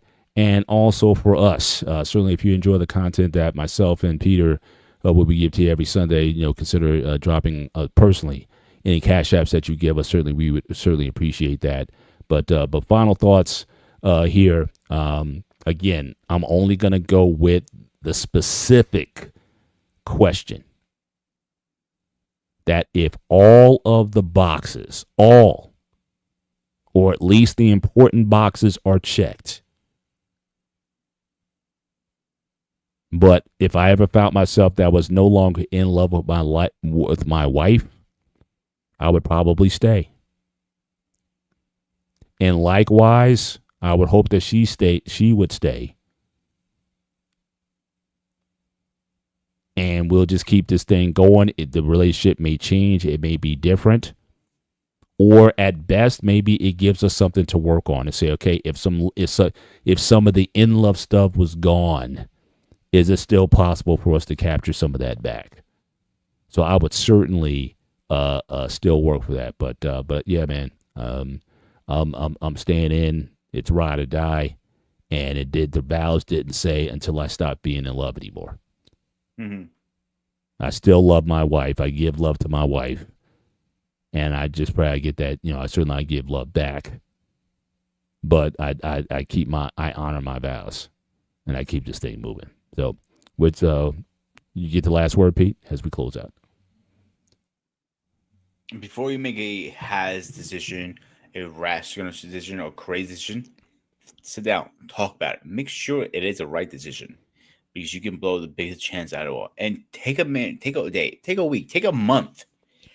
Think about a decision before you act on it, because once you act on it, it's gone. Indeed. Well, again, this has been a very interesting. So, and again, stay tuned for more shows where we kind of talk about this kind of content. Certainly we'll try. We'll try. Very subjective show tonight. Yeah, absolutely. But we're gonna have more shows like this coming up in the near future, where we deal again more personal, more points of view versus necessarily global views. But we'll try to certainly insert that in. Again, I talked about other cultures and how they handle mistresses and the like. But certainly, we like to have these kind of conversations going forward again in a respectful manner. And certainly, we hope that you join us. I see BMU poked his head in here tonight. Anything to say, Show? We got a couple minutes left before we hit the 2 hour mark. So I know you'd like us to end in a timely manner. But anything you were trying to sneak in before we end tonight, sir?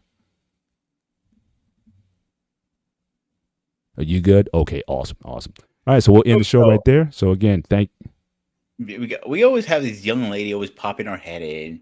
You know who I'm talking about, So next time we have an open panel, I expect you to come up, young lady. Yeah, we keep asking, but we'll keep poking. Maybe one day we'll get lucky. On her ass, so she comes up. I'll keep asking. I keep bugging her. Simple. There you go. All right, for everyone, enjoy your week. For myself, Mr. Bennett, he is. This is Sparta! The Ghost of Sparta. Take care. God bless. And we'll see you next time. Good night.